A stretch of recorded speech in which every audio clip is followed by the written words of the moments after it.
mission is that of trying to create one of the most wonderful, or aspirationally the most wonderful company ever built, which for us means primarily creating a large number of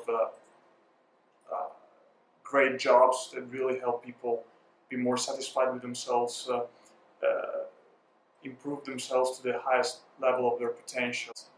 My definition is actually quite, I would say, radically different. To me, a leader is someone that positively impacts others, so that by being around that person, that leader, others will be on average better in the long term than they would have without that person. I'm a very honest person.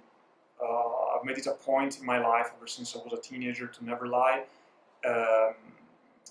I think this is quite important, actually. That means telling the truth to people, also when it's a hard truth. I think smart people end up appreciating that, and it helps them get better. I'm also very loyal, I think, to something.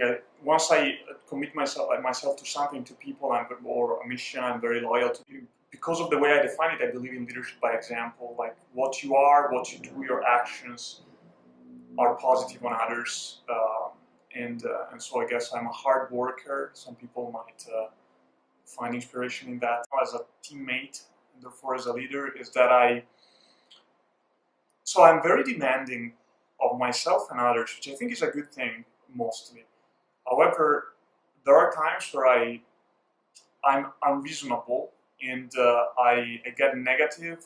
Now, whether being a good leader can be learned, absolutely yes. It is about improving yourself to the best of your abilities. The important thing is to identify a good role model. Like, I think you have to visualize who you would like to be later in life as soon as possible, along as many dimensions as you can. If you choose the right things, and it's a difficult thing because there is no right and wrong in absolute terms. Just strive to improve yourself. As you improve yourself, the people that you work with, be it your teammates or maybe if you're a manager, people you help coordinate, they will pick up on your good things. They will wanna be good at those things as well. So definitely can be learned, 100%. And I've seen people improve and become what you would call wonderful leaders, whereas you would never expect them to be that. Both are important, and it's hard to look at them separately. You have to take care of people's feelings, because first of all, it's the right thing to do. Not just in our case, it is especially so because our mission is to create a wonderful place to work. Being human and reaching results. Also because I don't really think there is a compromise between the two.